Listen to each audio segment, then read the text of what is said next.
Smart Impact vous est présenté par Jacques World, le rendez-vous mondial dédié aux composites.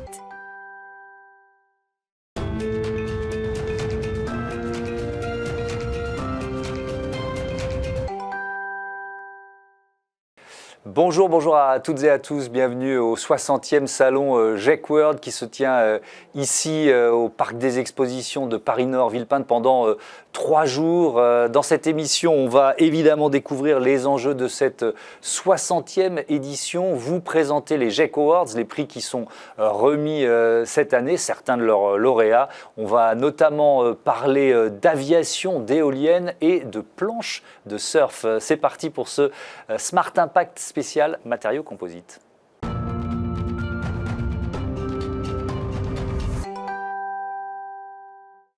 Bonjour Nelly Baron, bienvenue. Bonjour Thomas, merci d'être là. Et merci de nous accueillir ici, le cadre est vraiment super, on a une vue magique sur ce salon qui est vraiment impressionnant, salon Jacques World. Vous êtes la vice-présidente contenu, marketing et communication du GEC, 60e édition donc, de ce salon mondial. Évidemment, c'est une date importante pour vous. Qu'est-ce que vous avez prévu qui sera présent cette année ? Alors, c'est une date importante pour GEC, effectivement, et pour Jacques World, mais c'est aussi une date importante pour toute l'industrie, parce que nous sommes le fruit de 60 ans de croissance de l'industrie des composites. Et effectivement, cette année, c'est un thème phare, mais le thème phare, c'est aussi l'économie circulaire, avec notamment ce matin le lancement de l'Alliance européenne de la circularité des composites en présence de la Commission européenne. Donc c'est un thème phare aussi cette année. Oui, évidemment un thème très important. Ça a démarré tout petit. On ne va pas faire les 60 éditions, hein, mais quand on voit le gigantisme de ce rendez-vous mondial, ça a démarré tout petit, le salon des matériaux composites. Ça ne s'appelait pas Jacques World, évidemment. Ça ne s'appelait pas Jacques World, effectivement. Oui. Et au départ, c'était vraiment une journée de conférence autour des plastiques renforcés et de la fibre de verre, principalement. Ça se tenait à la Maison des Centraliens, très exactement. Et c'était déjà très international, avec beaucoup d'ingénieurs qui cherchaient à échanger leurs bonnes pratiques et leur savoir-faire pour développer l'innovation. Et 60 ans après, c'est plus de 1350 exposants cette année, 100 pays représentés et beaucoup de conférences, beaucoup de contenu, beaucoup d'innovation. On attend plus de 600 lancements cette année encore sur le salon. Oui, alors je vais vous révéler un énorme secret. Je suis arrivé avec un autocar d'exposants et de participants chinois. C'était assez impressionnant et c'est ce qui m'a impressionné aussi la première fois que je suis venu ici au Jacques World. Ça parle toutes les langues. Ça, c'est vraiment un élément assez majeur. Est-ce que c'est aussi un lieu pour réseauter, pour faire du business? Qu'est-ce qu'on fait ici quand on vient au Jacques World? Alors, pour rebondir sur le côté international, effectivement, on est l'image de l'industrie, c'est-à-dire que l'industrie des composites se développe à peu près partout de manière homogène, aussi bien en Amérique qu'en Europe et qu'en Asie. Les Chinois sont effectivement aussi très dynamique dans l'industrie. Il y a un salon des composites en Chine, Il y a un salon des composites en Chine, tout à fait. Il y a un salon des composites aux États-Unis également, avec lesquels nous sommes tous partenaires. Et effectivement, tous nos salons ont ça de magnifique. En fait, ils viennent présenter leurs innovations, mais ils viennent aussi échanger, découvrir des nouveaux procédés, des nouveaux matériaux, notamment aujourd'hui les fibres naturelles et les résines biosourcées qui sont un véritable sujet, quel que soit le continent et quelle que soit la région du monde. Et ils échangent avec aujourd'hui leurs problématiques pour pouvoir les résoudre demain et repousser les limites. Et c'est pour ça que cette année, le salon, au-delà de fêter sa 60e anniversaire, a un message principal qui est repousser les limites, parce que c'est vraiment ce que les matériaux composites permettent de faire. Et ce qu'ils ont permis de faire, évidemment, depuis plusieurs décennies. On va pousser un cocorico, parce qu'il y a un grand salon en Chine, il y a un grand salon aux États-Unis. Qu'est-ce qu'il a de particulier, ce Jacques World ? Alors déjà, il est en France, effectivement, à Paris. Nous avons cette chance. Et effectivement, nous sommes le salon le plus international, donc avec plus de 100 pays, comme je le disais. Et aussi bien qu'on représente toute la chaîne de valeur. Donc depuis les matériaux brutes, on va dire, jusqu'aux machines qui permettent de fabriquer des pièces, jusqu'aux pièces elles-mêmes, puisqu'on a aujourd'hui des OEM qui exposent leurs produits en composite. Des OEM, c'est quoi? Donc c'est les grands équipementiers, que ce soit des équipementiers de l'automobile, des équipementiers de l'aéronautique, qui viennent présenter leurs dernières innovations à base de matériaux composites. Ouais. Alors justement, ces innovations, vous avez commencé à l'évoquer, on ne va pas pouvoir tout citer, on va en découvrir certaines grâce au prix, grâce aux JEC Awards dont on va parler dans un instant, mais lesquelles vous frappent, vous, quand vous vous baladez dans les allées du salon? C'est compliqué. Parce que là, je vous demande de choisir. Exactement. Ouais. Non, ce que je note, enfin ce qu'on note cette année particulièrement, c'est effectivement tout ce qui tourne autour du recyclage et de la circularité dans sa globalité. Vraiment, tous les industriels aujourd'hui ont cette volonté de pouvoir produire de plus en plus proprement, si j'ose dire, les matériaux composites, soit en recyclant notamment les pales d'éoliennes, mais vous en parlerez tout à l'heure avec l'IRT Jules Verne, qui fabrique effectivement les premières pales d'éoliennes à partir de matériaux recyclés, mais c'est aussi vrai dans l'aéronautique, c'est aussi vrai dans le sport. Donc effectivement, aujourd'hui, c'est majoritairement les innovations qui sont les plus notables. Et puis c'est la vie quotidienne qu'on voit partout dans les allées, parce que en fait, on se rend compte que les matériaux composites sont partout dans nos vies. Complètement, depuis votre téléphone portable jusqu'à votre raquette de tennis, votre raquette de paddle, si vous en faites. J'ai joué il y a 2 jours. Voilà. Donc effectivement, ce sont des matériaux qui nous touchent directement, mais on ne le sait pas forcément. Par exemple, les voitures électriques ne fonctionneraient pas sans matériaux composites. L'hydrogène et les futurs véhicules à hydrogène ne fonctionneront pas sans matériaux composites, effectivement.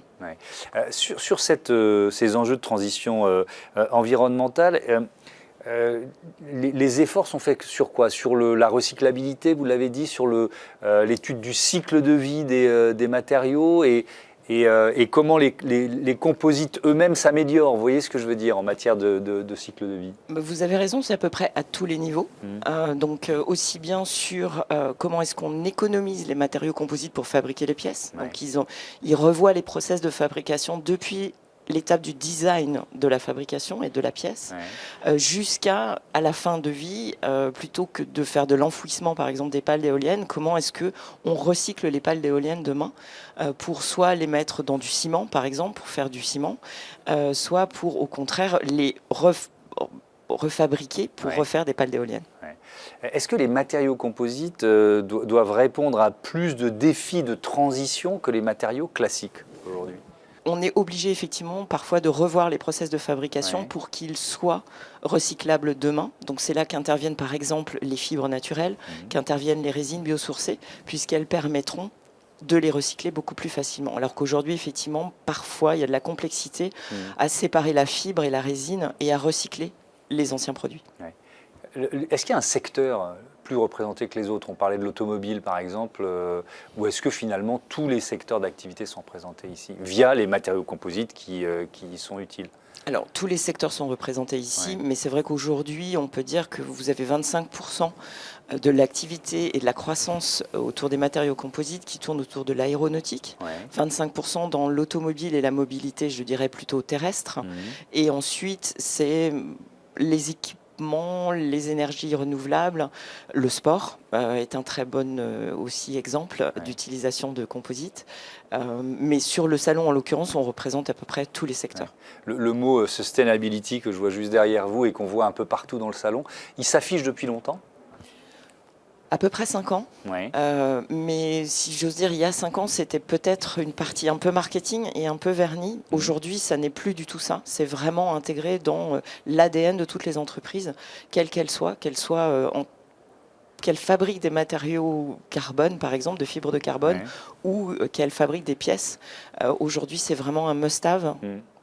Et ils sont obligés de passer par là. Un dernier mot, il nous reste une bonne minute pour parler de ces JEC Awards. On va y consacrer le débat dans un instant. Qu'est-ce que vous avez prévu cette année? Est-ce que pour la 60e édition, il y a des prix particuliers? Et puis peut-être le plus important, quel est l'effet, quelles sont les conséquences d'un prix pour celui ou celle qui le reçoit? Alors, je vais paraphraser les gagnants. pour eux, c'est la Coupe du Monde des matériaux composites, ou les Oscars, pour certains, ça dépend. Donc effectivement, ça leur permet d'avoir une visibilité mondiale. Et puisque c'est la seule compétition aujourd'hui dans les matériaux composites, et elle existe depuis plus de 25 ans. Et ça leur permet de rencontrer des nouveaux clients et des nouveaux prospects, parce qu'en fait, ce qu'il y a de magique dans notre industrie, c'est qu'une innovation qui a été développée pour l'aéronautique, par exemple, demain pourra équiper les bateaux de demain, pourra équiper les voitures de demain. Donc il y a des véritables transferts de technologie et c'est assez fabuleux pour ça. Si je peux dire, le point commun entre toutes les innovations, c'est soit des matériaux biosourcés, soit au contraire le recyclage. Donc ils ont tous intégré ces prérogatives, on va dire, et derrière, comment est-ce qu'on allège encore plus pour consommer moins d'énergie, et notamment des énergies fossiles. Merci beaucoup Nelly Baron et bon GEC World, on va justement découvrir certains lauréats de ces prix de ces GEC Awards, c'est tout de suite.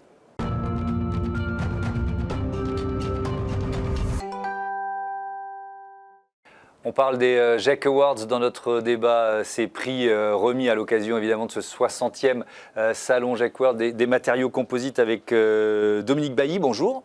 Bonjour. Bienvenue, vous êtes directeur innovation de Daher et membre du jury des GEC Awards. Thomas Panelier, bonjour. Bonjour. Bienvenue à vous aussi, vous êtes responsable service projet R&T de l'IRT Jules Verne. C'est un centre de recherche industrielle et collaboratif. On va détailler tout ça. Peut-être un mot de ces prix, Dominique Bailly. Pourquoi ils sont importants? Qu'est-ce que ça représente les GEC Awards? Dans notre écosystème de composites, les GEC Awards, c'est vraiment une récompense courue et renommée, donc pour laquelle pas mal d'entreprises concourent tous les ans. Voilà, je ne désespère pas d'y arriver un jour. Pour l'instant, on est finaliste, mais on essaiera d'être lauréat l'année prochaine. Oui, et alors, comment vous choisissez? Parce qu'être membre du jury, ça m'est déjà arrivé dans d'autres catégories. Là, j'aurais évidemment rien à faire. C'est pas facile de se mettre d'accord, de choisir. Alors moi, c'est un de mes collègues qui représente Daher dans ce jury. Il y a des catégories déjà. Donc il faut choisir la catégorie dans laquelle on concourt. Et puis après, les critères de sélection ou de choix, moi personnellement je ne les connais pas, je ne sais pas si Thomas les connaît, mais lui il a été lauréat, donc il peut peut-être mieux en parler que moi. Non, je ne les connais pas non plus. Bah oui, parce qu'on ne rentre pas dans la boîte noire en fait, en quelque sorte. Je veux bien, Thomas Panelier, que vous nous expliquiez effectivement ce projet pour lequel vous avez été primé, projet Zebra, prix dans la catégorie énergie renouvelable. De quoi on parle? Eh ben, on parle d'un projet qui a permis de développer une pale 100% recyclable. Une pale d'éolienne. Exactement, une pale d'éolienne.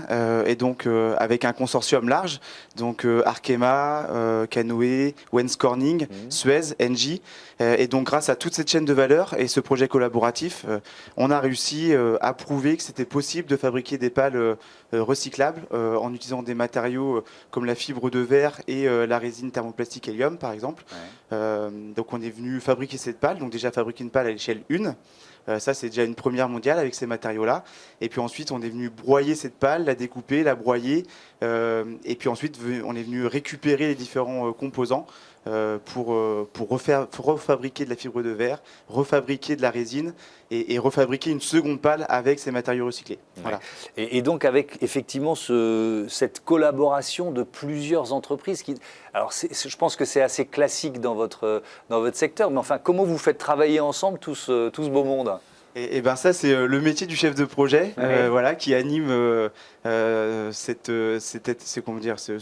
esprit collaboratif pour faire en sorte que tout le monde va travailler dans le même objectif. Et c'est bien ça la richesse de ces projets, c'est d'avoir les bons acteurs qui permettent à terme d'arriver au résultat escompté. Ouais. On va prendre un autre exemple d'innovation, puisque vous avez concouru avec Daher pour un caisson de torsion. Alors, c'est quoi déjà un caisson de torsion et ça sert où? Alors des caissons de torsion, il y en a beaucoup dans un avion. Ah, c'est dans un avion, voilà, mais un exemple, c'est toutes les parties mobiles de voilure. En gros, ce qu'on appelle caisson de torsion, c'est souvent des pièces fermées avec des pots, des longeons et des nervures. Ou pas, des nervures. Et alors là, qu'est-ce qu'il avait d'innovant ce caisson? Alors là, il est donc dans la chimie des thermoplastiques, d'accord. Et ces thermoplastiques, eh bien, on peut les refondre à volonté, localement, éventuellement, ce qui permet de faire de la soudure. et donc d'assembler les différents composants du caisson sans fixation, sans percer des trous, sans couper la fibre de carbone, sans rajouter des éléments métalliques, ce qui, on s'en rendra compte sans doute plus tard, nous aidera demain à recycler en fin de vie les pièces. Parce que si c'est un patchwork de métal, de composite, de toutes sortes, ça va être très difficile à recycler. Et nous, on essaie de ne pas les mélanger. Ouais. Et c'est là la principale différence par rapport à ce qui existait avant, un caisson de torsion entre guillemets classique. Oui, alors il y a déjà il y a des caissons de torsion qui volent évidemment, donc principalement avec des fixations. Il y en a quelques-uns qui volent soudés, mais sur des formes simples. Nous, le caisson qu'on a fait là, c'est un peu une première mondiale. Il cumule un certain nombre de difficultés et surtout, il est fait avec les matériaux de demain. C'est-à-dire les matériaux unidirectionnels et non pas tissés, ce qui nous permet d'automatiser toute la fabrication des pièces élémentaires. Je vais vous poser la même question à tous les deux sur votre projet. Je commence avec vous, Dominique Bailly. Qui est à l'origine? Est-ce que c'est un client, un avionneur qui vient vous voir en disant « on voudrait progresser dans ce domaine » et après vous déclenchez? Comment ça se passe? Alors oui, le besoin des clients, on le connaît. On connaît leur driver. Et leur driver pour la décarbo, c'est bien sûr de baisser la masse des structures. On fait voler un objet, donc plus il est léger, moins il consommera d'énergie. Et puis ça permet aussi d'améliorer la traînée. Par exemple, quand on n'a plus de tête de rivet en surface, on améliore la surface aérodynamique. Donc on améliore la traînée et tout ça, ça va dans le sens de la baisse de consommation de carburant. Oui, plus léger, moins de traînée, on consomme moins de carburant. Même question pour une éolienne recyclable, parce que c'est ce dont on parle. Eh ben, nous, c'est la même façon. C'est le client final, donc LM Wind Power, qui est le fabricant de la pale, qui faisait partie du projet, qui est venu avec un besoin, et on part du besoin industriel de leurs attentes pour ensuite construire un projet qui va permettre de répondre à ce besoin, à ces objectifs. Voilà. Ça peut peser combien une pale d'éolienne? Parce qu'il y a différentes tailles, parfois c'est vraiment gigantesque. Oui, ça pèse plusieurs tonnes. Les pales qu'on a adressées, là, c'était des pales à terre, donc c'est des pales qui onshore, on appelle ça, donc c'est des pales qui font 77 mètres de long pour la plus grande qu'on a faite, et les pales en mer, donc les pales offshore, on est plutôt sur des pales qui peuvent faire plus d'une centaine de mètres de long, voilà. Donc vraiment des très très grandes structures. J'aurais pu commencer par là, mais c'est quoi l'IRT Jules Verne? Eh ben, l'IRT Jules Verne, c'est un centre de recherche mutualisé, donc dans le sens où on a des plateformes qui peuvent être utilisées par différents acteurs industriels, comme Daher. C'est un acteur majeur de notre écosystème. Vous avez des projets ensemble? Exactement. Ah, très bien, je note ça, on va en parler. On travaille ensemble et donc nous, on est spécialisé dans tout ce qui est manufacturing. Donc on développe les procédés de demain dans le but d'améliorer la compétitivité des usines de nos acteurs industriels. Ça veut dire que sur vos projets, vous n'êtes jamais tout seul. Il y a toujours un fabricant de matériaux, de pièces qui rentrent dans l'équation, c'est ça? Alors dans nos projets collaboratifs, effectivement, on est toujours un consortium multi-acteurs. On essaye d'aller chercher la bonne compétence pour avoir toutes les compétences nécessaires au projet. Après, on fait aussi de la prestation de recherche où on peut là, pour le coup, répondre à un besoin à un client, voilà, unique. Donc ça dépend un peu de la typologie et la demande. Et donc, Dominique Bailly, sur quoi vous travaillez ensemble avec l'IRT Jules Verne là, en ce moment? Alors, on a un projet qui est très emblématique qui s'appelle le projet Match. Et avec Airbus, avec les académiques locaux, avec une PME qui s'appelle Loirtech qui fabrique des outillages. Et tous ensemble, on travaille. Donc là, c'est notre deuxième. On est sur le match 2. Et on match retour, le match retour, voilà ça. Et on travaille sur le développement d'un pylône, donc la poutre qui relie le moteur à l'aile. Le mât-réacteur. Pièce qui est très structurale, qui aujourd'hui est en titane, intégralement en titane, avec beaucoup de cornières, beaucoup de fixations en titane aussi. Enfin, c'est très compliqué, très lourd et surtout très cher. Et en plus, le titane, il faut l'approvisionner. Aujourd'hui, ça pose quelques problèmes de souveraineté nationale, voilà. Et donc on travaille, on essaye de faire au moins les 3/4. Donc on fait un U en carbone thermoplastique et on remplace 3 panneaux et un certain nombre de fixations. Et aujourd'hui, les indicateurs sont gros gain de masse et gros gain de coût. Voilà. D'accord. Ça coûterait moins cher à l'avionneur et ça permettrait aux avions de peser encore moins. Parce que les progrès, il faut peut-être essayer de comprendre les progrès qui ont été faits, je sais pas, alors, on peut remonter à 20 ou 30 ans, en termes justement à la fois de poids, et puis alors c'est peut-être un peu moins votre domaine, mais aussi d'efficacité des moteurs, quoi, quand on parle de décarbonation de l'aviation. Quels sont ces progrès, Dominique Bailly? Aujourd'hui, dans le périmètre du composite, il y a quelque chose qui est assez naturel. Là, on a maintenant suffisamment de dizaines d'années d'expérience pour l'affirmer. Dès qu'on passe d'une pièce métallique ou un sous-ensemble métallique à un sous-ensemble composite, on gagne en fonction des cas entre 15 et 30% de masse. Voilà. Donc c'est pour ça que les composites sont un des leviers majeurs de la décarbo, en tout cas on va dire sur le châssis. Ça a un effet direct. Et après, même dans les moteurs, aujourd'hui, les motoristes ont besoin que le composite gagne en cas d'application pour alléger eux-mêmes leur moteur. Donc, on travaille avec tous ces acteurs-là pour baisser la masse. Ce projet spécifique, vous en êtes où aujourd'hui? Ça prend combien de temps? C'est un peu ça ma question. On est donc sur le second projet. Donc le premier projet avait duré 3 ans. Et donc là, on est à peu près à mi-parcours du second projet. Donc ça fait 4 ans et demi. Si on cumule les deux projets, c'est à peu près 10 millions d'euros investis par les acteurs industriels et par l'IRT à travers un soutien public donc de l'État français. Voilà, donc c'est à peu près la durée moyenne d'un projet. Chez nous, c'est à peu près ça, 3 ans. Et entre 2 et 5 millions d'euros, ça dépend un peu. Un projet comme Zebra, où on a fabriqué de très très grandes pièces, on est plutôt sur un projet à 18-19 millions d'euros.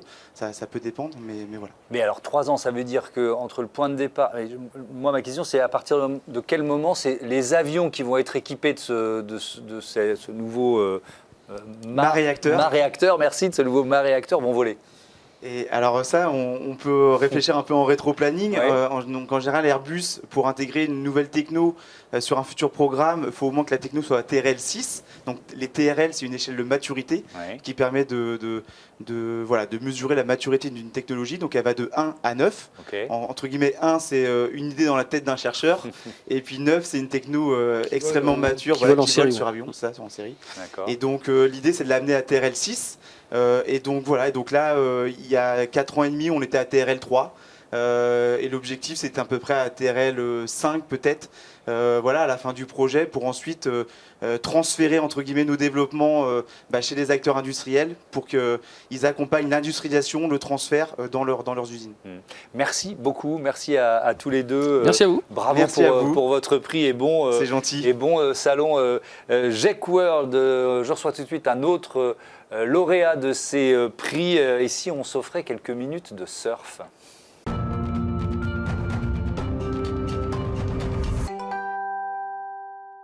Smart Impact, toujours au GEC World pour découvrir l'un des lauréats des GEC Awards, Thilo van Osterhausen. Bonjour. Bonjour. Bienvenue. Vous êtes le fondateur responsable R&D de Canoa Surfboard, lauréat du GEC Awards dans la catégorie sport, loisirs et divertissement. Allez, on commence. Il faut mettre le micro sur le menton par une présentation rapide de votre entreprise. C'est quoi l'histoire de votre entreprise ? En fait, on est une petite entreprise familiale d'environ 18 employés. On est une entreprise franco-allemande qui a un siège à Saarbrück. Pour les Français qui ne connaissent peut-être pas, c'est entre Metz et Strasbourg, à côté de la frontière. Et un autre siège qui se retrouve à Anglet, dans le Pays Basque. Et là, c'est notre centre de développement et c'est là où on a en fait créé cette nouvelle technologie de surf. Alors, effectivement, vous remportez ce prix pour une planche de surf qui est faite à partir de quoi? De matériaux recyclés, c'est ça? Oui, ça commence par un noyau qui est fait qui est bio-basé et des déchets recyclés. Donc ça va être 70% à partir de matières recyclées et 30% bio-basé. Après, qu'avec des fibres naturelles et après avec une résine recyclable. Vous faiêtes du surf, vous aussi? Ça vient avec le métier. C'est vrai. Et alors, vous l'avez testé déjà, la planche de surf 100% en matériaux recyclés ou biosourcés et elle a des beaux résultats. Elle a des beaux résultats et pour l'instant, elle tient beaucoup plus longtemps que les planches classiques. Donc ça, c'était un peu le but de créer une planche éco-conçue, mais qui en même temps, qui fait pas de compromis, qui est en même temps super durable et performante. Oui, qu'on travaille évidemment sur tout le cycle de vie d'un produit. C'est aussi le principe de la durabilité. Et évidemment, ça va changer quoi, un prix comme celui-là, un GEC Award pour vous? Parce qu'on dit, j'en discutais avec la vice-présidente du GEC qui disait c'est un peu la Coupe du Monde des matériaux composites. Ouais, c'était un peu la folie d'être aussi sur la cérémonie et se retrouver à côté des grandes boîtes d'avions comme Airbus ou n'importe quoi. Donc c'est un grand honneur et on n'avait pas entendu ça. Et c'était un peu en rêve, on a toujours passé ces halles, regarder toutes les matières depuis les derniers 8 ans et un jour on se retrouve là. Donc c'est ça. À voir qu'est-ce que ça va donner, mais on est très fiers et on est content. En général, c'est un booster d'activité, de notoriété, et évidemment. Alors, ce matériau-là, donc, fait à partir de déchets. Il y a quoi comme déchets ils viennent d'où les déchets qui se retrouvent finalement dans cette planche? Là, il y a deux choses. Donc, dans la planche, ce sont vraiment des déchets d'emballage. Par exemple, si vous achetez un écran et après vous avez tout l'emballage polystyrène autour, ça se retrouve dans le noyau. Et en même temps, il y a une partie biosourcée qui sont des déchets de la fabrication du papier, du lignine. Donc, c'est 100% créer des déchets. Et ça pourrait servir à autre chose qu'à faire du surf? En fait, là, on a à partir, parce que la spécialité, c'est aussi une structure superficielle alvéolaire que vous voyez ici sur ce petit sample. Et c'est ça en lien avec la planche de surf qui permet d'avoir cette durabilité augmentée. Parce que ça augmente les propriétés mécaniques. Et en fait, c'est ça qui permet qu'à la fin, la planche elle est plus durable en utilisant des matières recyclées. Et donc, vous allez l'utiliser ailleurs, c'est ça? Ouais, et là, on a créé un nouvel matériel, un semi-produit qui s'appelle Hi-Core. Et ça, c'est fait à la base du PET recyclé, 100%. Et ça permet d'utiliser à toute l'industrie qui utilise le processus d'infusion ou de stratification sous vide, d'implémenter les avantages de notre technologie dans leur fabrication. Et donc, ça veut dire, dernier mot rapide, que ce matériau, on pourra le retrouver un peu partout. Un peu partout. En ce moment, on essaye de faire des panneaux pour le train, on fait des premiers projets pour l'automobile. Donc, ça commence à se retrouver un peu et on vient de lancer notre site internet et à voir d'où ça va nous amener. Merci beaucoup Thilo van Osterhausen et Merci bon salon GEC-World. Bravo encore une fois pour ce GEC Award. Voilà, c'est la fin de ce Smart Impact spécial matériaux composites. On se retrouve très vite ici au GEC-World. Smart Impact vous a été présenté par GEC-World, le rendez-vous mondial dédié aux composites.